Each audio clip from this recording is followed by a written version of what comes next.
Bom dia, amados irmãos, amadas irmãs.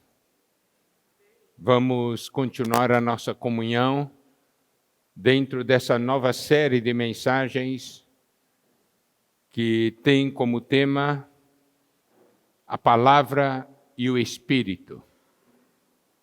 Como nós falamos ontem, a série anterior, o tema era a palavra e o testemunho. Para que os irmãos possam compreender a razão disso, vamos dar uma olhada em 1 João capítulo 5, versículo 7. 1 João capítulo 5, versículo 7 diz: Pois há três que dão testemunho no céu: a palavra, o Pai, a palavra e o Espírito Santo. E esses três são um. Na primeira parte, naquela primeira série que abordamos, dos capítulos 1 ao 13, nós vimos o Senhor vindo até nós, trazendo Deus para a nossa salvação. Agora, a partir do versículo 14, do capítulo 14, ele fala que agora ele estava voltando ao Pai, indo para concluir essa obra da redenção, queria trazer uma nova realidade. Para os discípulos, aquela noite, registrada em João capítulo 13, foi uma noite muito difícil, porque o Senhor falou para eles que Ele iria partir, o Senhor falou que eles iriam ser dispersos, o Senhor falou que um dentre eles o trairia e falou que Pedro o negaria. Então, dentro do sentimento dos discípulos, era como se chegasse o fim. Não havia mais esperança. Por quê? O Senhor ia embora, eles estariam dispersos. E sem a presença do Senhor, não é? Fisicamente. Haveria aquele que o trairia, haveria aquele que o negaria. Mas o Senhor mostrou, a partir dos capítulos 14, 15, 16 e 17, que não era o fim, mas era o começo. Começo de uma nova realidade. E nós vimos ontem também o versículo 6, respondeu-lhe Jesus: Eu sou o caminho, a verdade e a vida. Ninguém vem ao Pai senão por mim. Este é uma das colunas básicas dessa realidade da obra do Senhor. O Senhor morreria, ressuscitaria e viria a nós como Espírito para habitar em nós. E aí uma nova realidade iria surgir em nosso interior. O Senhor sendo o nosso caminho, nossa verdade e a nossa vida. Esse versículo 6 não podemos tomar como uma doutrina, como um conhecimento, mas esse versículo precisa ser uma realidade prática nas nossas vidas. Primeiro, como você entra nesse caminho que é Cristo? É por meio da cruz. É por meio da obra da redenção. Por quê? Porque por meio da cruz, que mostra a obra do Senhor, é que o Senhor termina com tudo aquilo que é negativo e abre as portas para Ele vir e habitar em nós e começar uma nova realidade na nossa vida. A questão é, dentro de nós, de uma maneira prática, irmãos, que conceito nós temos de Jesus? De presença física ou presença espiritual? O que causa mais impacto em nós? Presença física ou presença espiritual? Eu estou levantando essa situação, por quê? Porque muitas vezes, na comunhão com os irmãos, né, nós estamos na reunião assim, daí quando a gente fala, Se o Senhor entrasse fisicamente por aquela porta, você ficaria sentado do mesmo jeito ou você iria se arrumar? Se o Senhor tivesse presente fisicamente na reunião, você cantaria ou não cantaria de maneira diferente? Você oraria ou não de maneira diferente? Você conversaria com o Senhor ou não? E posso dizer que a maior parte dos irmãos diriam, eu mudaria minha postura.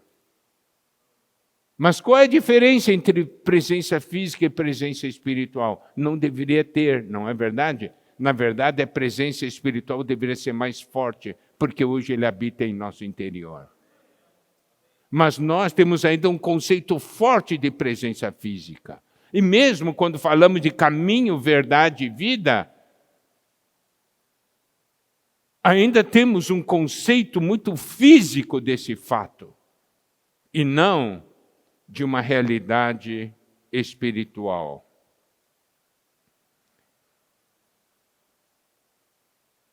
Então, eu queria também levantar um outro ponto.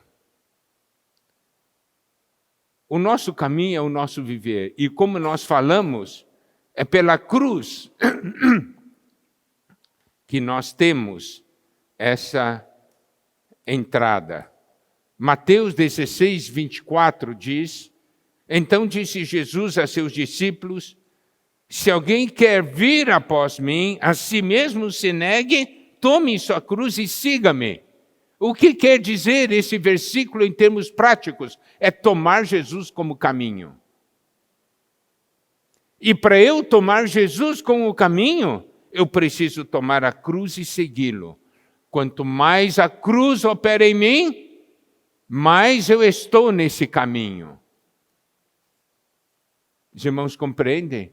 Quando Jesus diz que Ele é o caminho, o que quer dizer? Quer dizer que eu não posso andar nesse caminho que é a pessoa de Cristo com uma bagagem que não seja Cristo. Porque não é alguma coisa física, é uma realidade espiritual. E nós também podemos compreender Mateus capítulo 7, versículos 13 e 14. Entrai pela porta estreita, larga é a porta e espaçoso o caminho que conduz para a perdição, e são muitos que entram por ela, porque estreita é a porta e apertado o caminho que conduz para a vida, e são poucos os que acertam com ela. Em João 10, o Senhor diz que Ele é a porta. Em João 14, Ele diz que Ele é o caminho. E aqui diz que é estreito. Por quê? Porque esse caminho é uma pessoa. E ainda mais outra coisa que nós precisamos ver, que esse caminho, ele é estreito, é um caminho estreito. Isso quer dizer o quê? Eu não posso andar nesse caminho querendo levar comigo a glória desse mundo, querendo levar comigo as coisas do velho homem, porque esse caminho é Cristo. A restrição não vem do exterior, há uma restrição interior. É um caminho estreito interiormente, porque esse caminho é uma pessoa. E outra coisa, nós queremos as coisas que o mundo quer nos oferecer. Se eu quero as coisas que o mundo quer me oferecer, eu não consigo andar nesse caminho. Porque esse é o caminho que oferece as coisas que Deus quer oferecer. Esse caminho é uma pessoa. Ele é a verdade, a realidade. Agora vamos ver se isso é algo prático em nós. Amado irmão, você crê mais na palavra do Senhor ou crê mais no que o mundo diz? Quanto nós somos influenciados pelo que o mundo diz, pelo que as pessoas falam. Se Cristo é a verdade, por que eu acredito no mundo? Para mim o mundo é verdade. O mundo tem tantas coisas para oferecer. E nós vemos muitos irmãos e irmãs deixando tudo para seguir o que o mundo tem para oferecer, como se aquilo fosse verdade.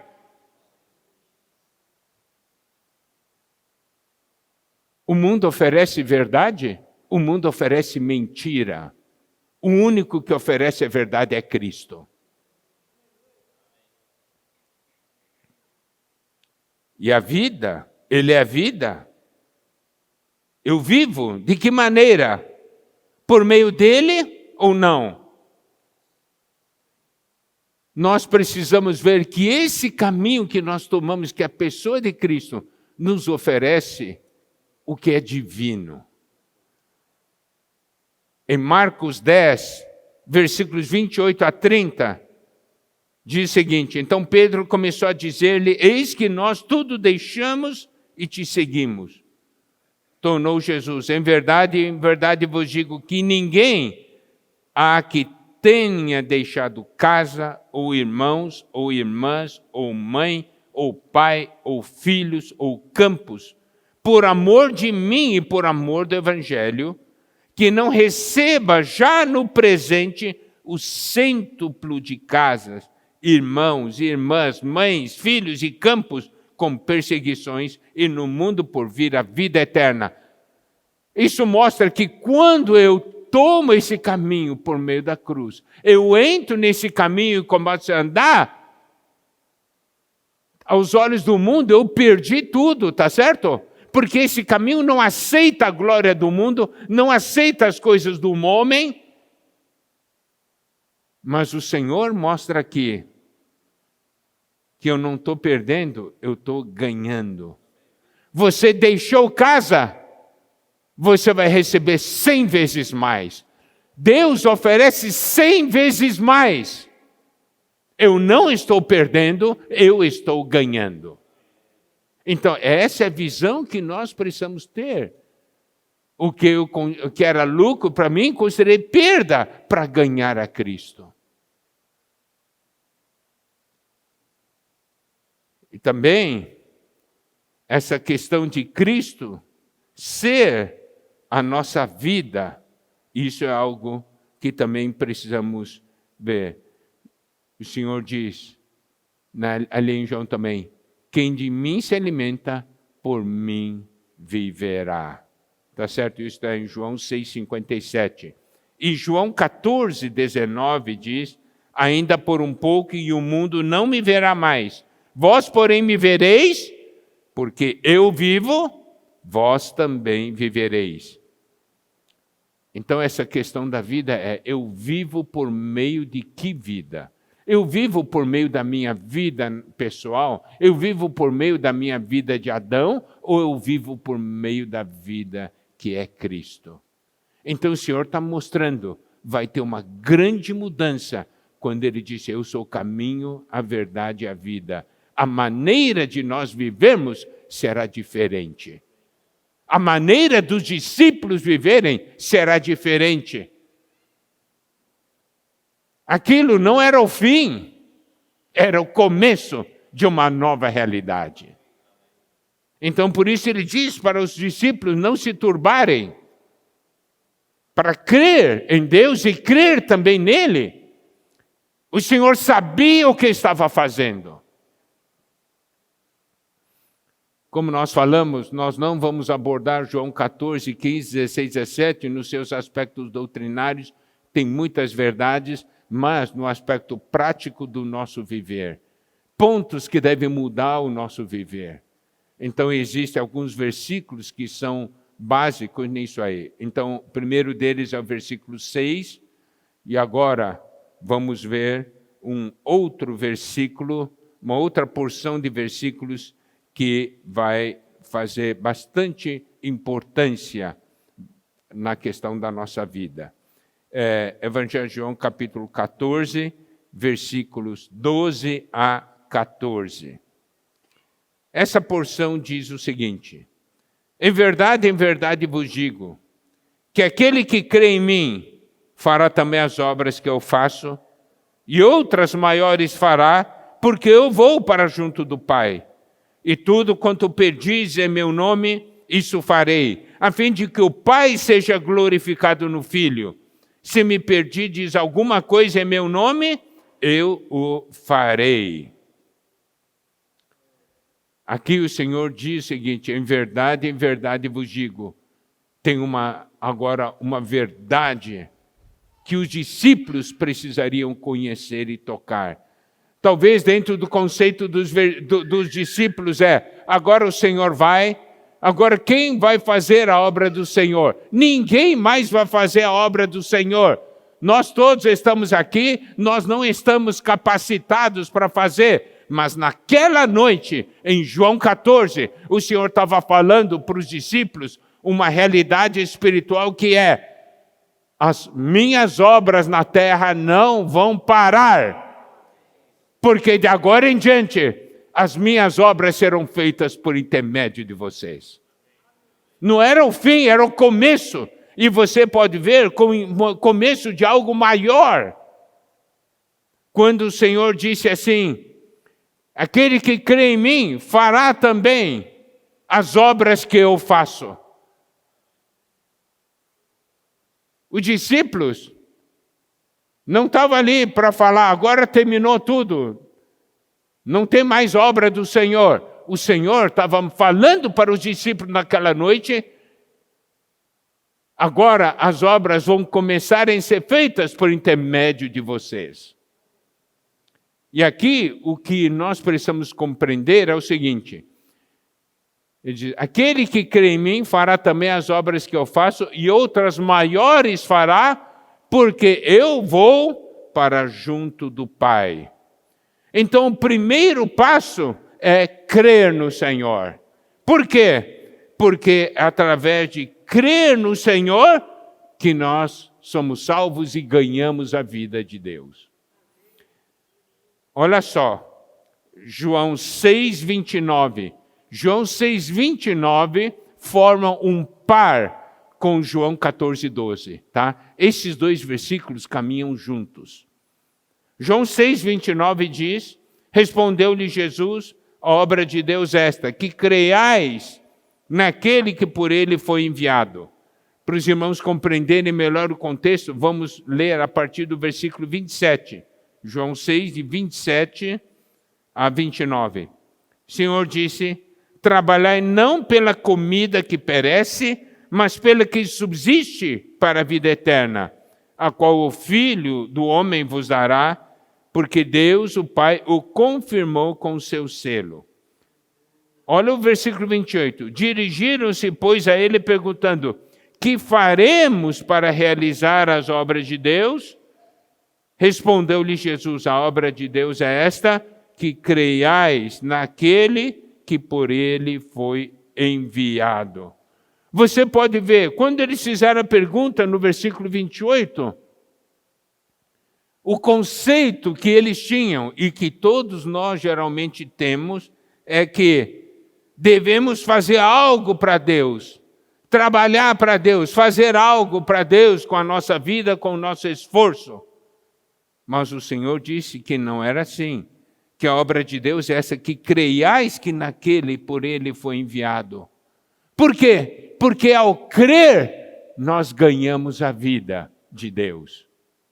E somente a vida de Deus pode fazer a obra de Deus.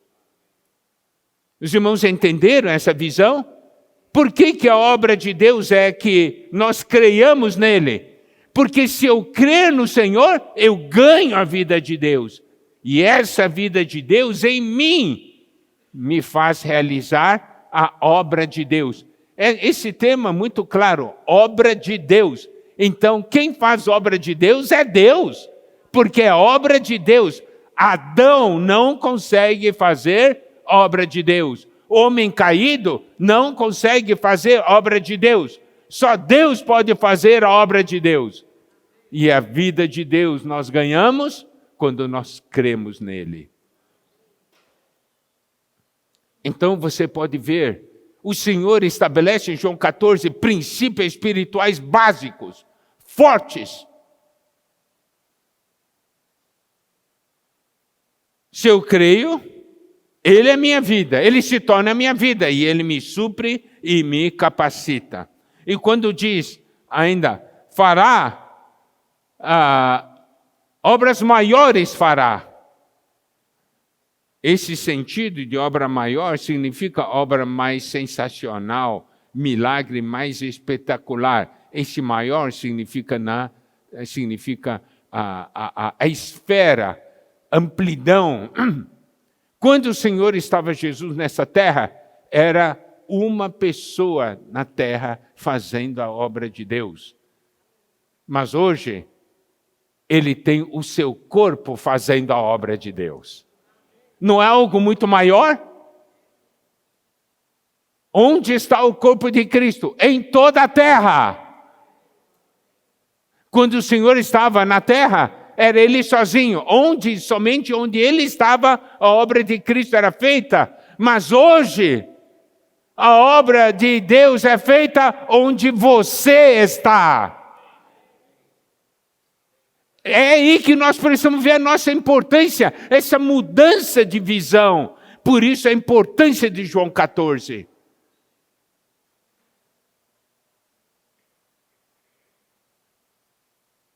Você está aqui nessa terra para fazer as obras que Cristo faz.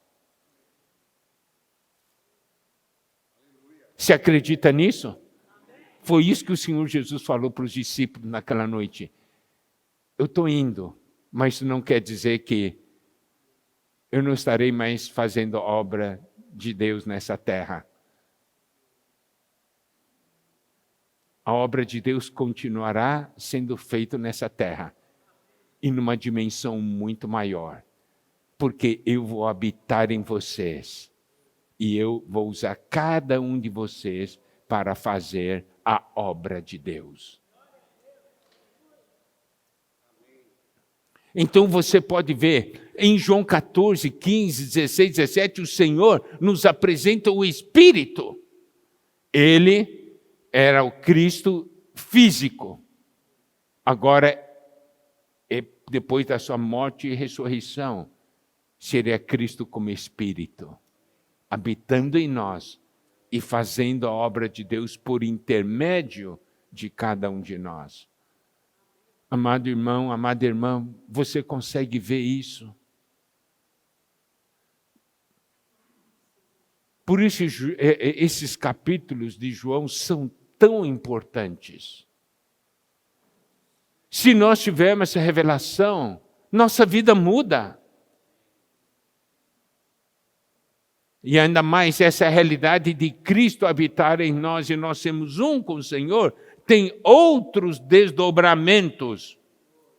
Porque ele diz assim, vamos ver de novo o versículo 12. Em verdade vos digo, que aquele que crê em mim, fará também as obras que eu faço, e outras maiores fará, porque eu vou para junto do Pai. E olha o 13. E tudo quanto perdides em meu nome, isso farei, a fim de que o Pai seja glorificado no Filho. Aqui, amados irmãos, amadas irmãs, nós temos que ver o seguinte. A importância, por que ele tinha que ir para o Pai? Vamos ver alguns versículos de João 14 e 15, que mostram a importância. João 14, 16 diz, e eu rogarei ao Pai, e Ele vos dará outro Consolador. Certo? A fim de que esteja para sempre convosco. Então, quando no versículo 12 diz, eu vou para junto do Pai, isso é importante. Por quê? Porque ele iria rogar ao Pai para que o Pai desse outro Consolador. João 14, 26. Mas Consolador, o Espírito Santo, a quem o Pai enviará em meu nome, esse vos ensinará todas as coisas e vos fará lembrar de tudo que vos tenho dito. João 15, versículos 26 e 27.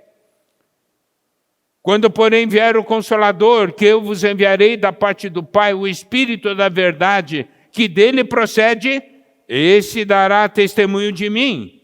Vós também testemunhareis, porque estáis comigo desde o princípio. Então, olha só, amados irmãos, amadas irmãs, ele disse assim, no versículo 12, que aquele que crê em mim fará também as obras que eu faço, e outras maiores fará. Por quê? Porque eu vou para junto do Pai.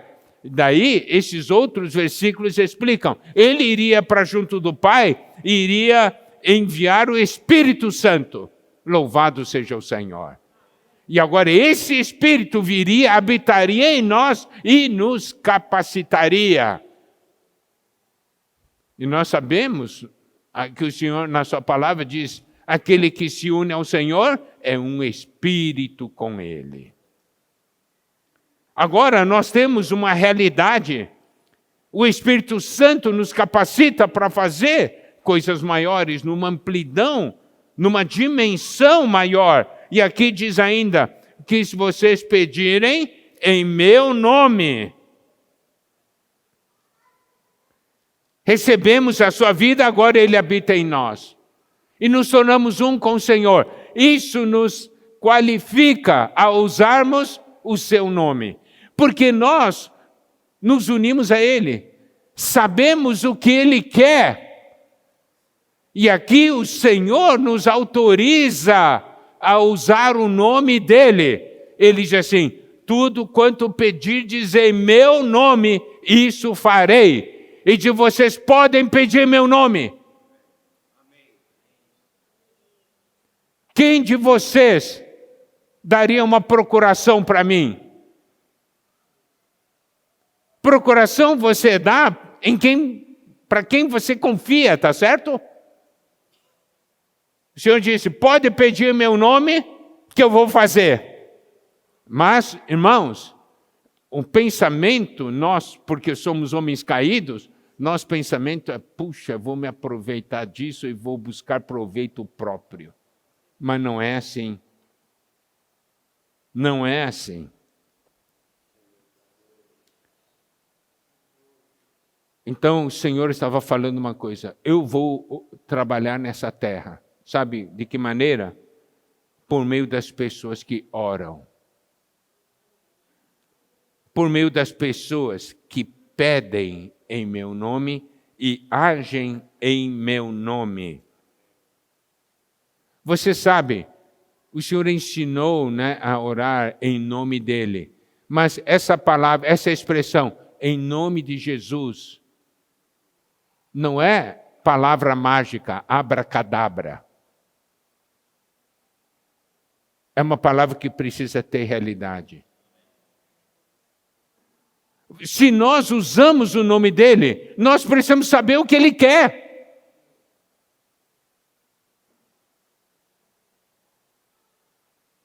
Maurão, se você for para um lugar e dizer assim: eu estou aqui em nome do Miguel, né? Miguel pediu para que isso seja feito, ou que eu faça isso. Você só vai falar isso se eu falar para você. Você vai para tal lugar, né? Você pode usar o meu nome. Não é verdade? Como eu posso usar o nome do Senhor se eu não sei o que Ele quer? Nós estamos usando o nome dEle de uma maneira responsável?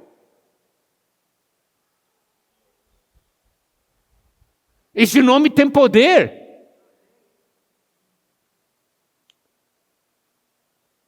Aqui diz, nós podemos orar, podemos pedir e agir em nome dEle. Então eu tenho que ser muito mais sério, porque isso é de grande responsabilidade.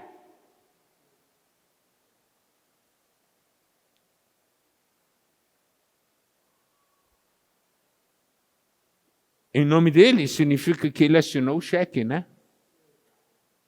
O cheque em branco. E agora você preenche, diz assim: tem uma tarefa, está aqui o cheque em branco. Você vai sacar esse cheque. Tudo que você necessitar, você pode usar esse cheque para poder sacar. mas é para fazer as coisas em nome dele. Não é no nosso nome. Não é para mim. Então, o grande teste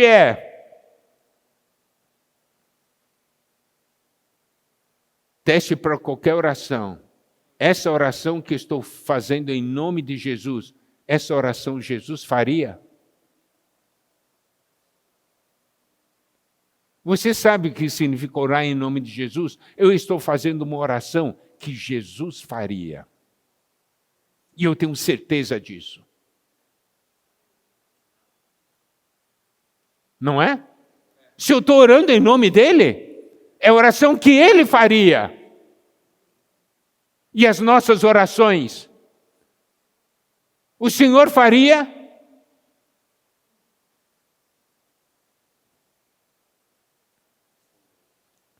Então, quando usamos o nome deles, nós precisamos ser um com ele, conhecer a vontade do Senhor, conhecer a palavra do Senhor, conhecer o sentimento do Espírito. E olha só, versículo 13: tudo quanto perdis em meu nome, isso farei, a fim de que o Pai seja glorificado no Filho. Aqui nós temos um filtro. O que você está orando é para que o Pai seja glorificado no Filho ou é para que você tenha glória?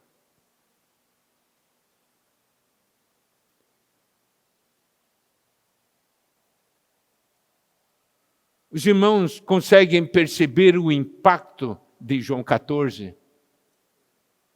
O que o Senhor está falando para os discípulos é uma nova realidade que está vindo, cheio de vida, poder e autoridade.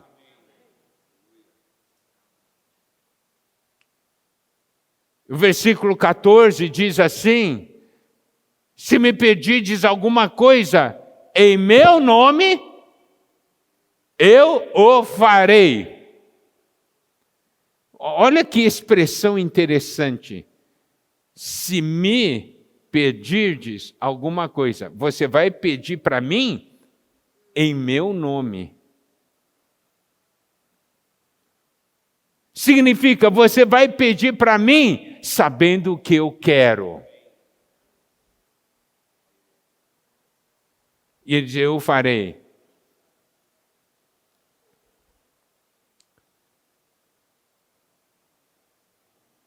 Amados irmãos, amadas irmãs, a nossa oração tem que trazer glória ao Pai, para que o Pai seja glorificado no Filho. Precisamos conhecer o que o Senhor quer.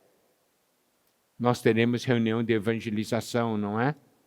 Dar palavra às pessoas necessitadas. Deus quer ou não quer isso? É para a glória dele ou não é?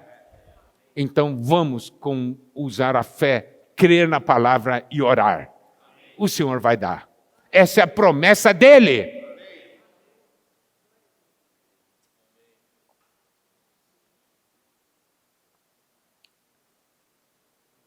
E aí, tem mais um versículo muito importante, que é o versículo 15.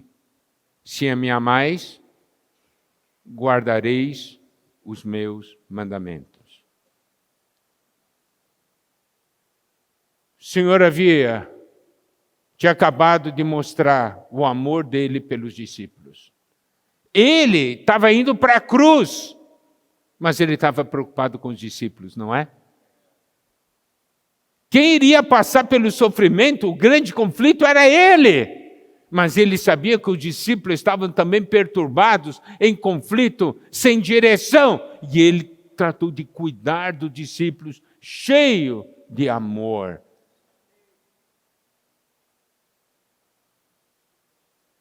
E aí, o que ele tinha pedido para os discípulos fazerem em João 13? Lavar os pés uns dos outros, não é? Olha só, João 13, versículos 12 até 14. Depois de lhes ter lavado os pés, tomou as vestes, voltando à mesa, perguntou-lhes: compreendeis o que vos fiz? Vós me chamais o Mestre e o Senhor, e dizeis bem porque eu sou. Ora, se eu sendo o Senhor e o Mestre vos lavei os pés, também vós deveis lavar os pés uns aos outros.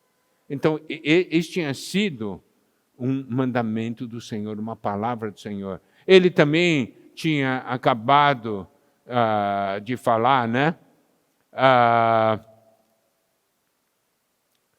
No versículo 34 e 35 de João 13, novo mandamento vos dou, que vos ameis uns aos outros, assim como eu vos amei, que também vos ameis uns aos outros. Nisto conhecerão todos que sois meus discípulos, se tiverdes amor uns aos outros. Mas o Senhor, no versículo 15, fala algo muito importante. Se me amais, guardareis os meus mandamentos.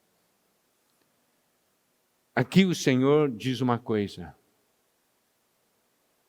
Você diz que me ama,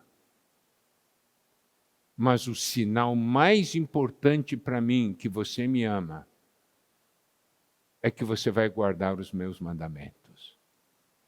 Você vai guardar as minhas palavras. Você vai dar valor para a minha palavra. Esse é o sinal de que você me ama. E o que nós também precisamos compreender, que o amor do Senhor não é simplesmente uma questão de emoção, sentimento. Eu estou amando o Senhor, eu estou sentindo que eu estou amando o Senhor. Isso é bom, isso é bom. Mas qual é o sinal que o Senhor observa? Você ama a minha palavra ou não? No seu viver, você ama a minha palavra? Se você ama a minha palavra, esse é o sinal que você me ama. Não é uma questão de, eu estou sentindo amor. Está vendo, Deus? Eu estou te amando, eu estou sentindo amor. Não é isso.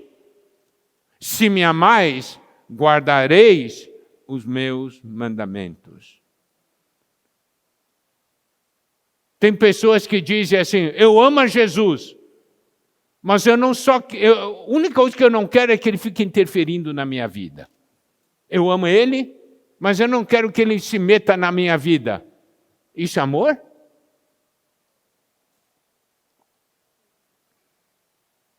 E preste atenção. Guardar os mandamentos é questão de obediência. E aqui mostra que a origem da obediência tem que ser o amor. Eu guardo, eu obedeço ao Senhor, porque eu amo o meu Senhor. Eu me lembro, quando eu era adolescente, da história de uma pessoa que tinha se convertido. A vida dele no passado era uma vida totalmente desregrada, num mundo cheio de pecados, e um dia ele se converteu. Ele se converteu e a vida dele mudou completamente. Daí vieram os amigos dele, do passado. Vamos fazer isso? Você gostava tanto de fazer isso. Vamos fazer isso, vamos fazer aquilo.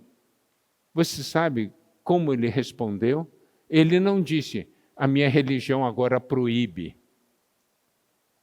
Porque se responder dessa maneira, a minha religião agora proíbe, significa que, se não fosse proibido, você faria. Não é assim? Eu não faço porque é proibido, agora se não fosse proibido, eu faria.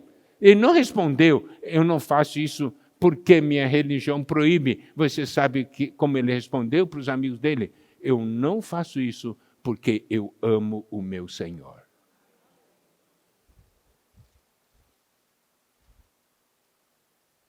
Você ama o Senhor? Se você ama o Senhor, há aquele sentimento de obediência. Eu amo o Senhor. Eu não farei nenhuma coisa que irá feri-lo, que irá entristecê-lo.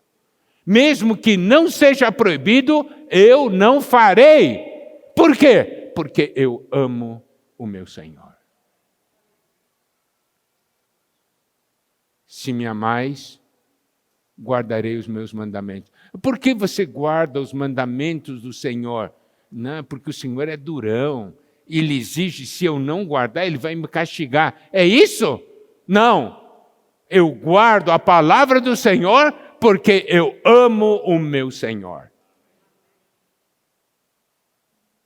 Louvado seja o Senhor. Nós vamos ficar por aqui, continuaremos no próximo domingo. Amém? Há muitas riquezas práticas de João 14, 15, 16, 17. Fundamentos que mudam nossa vida.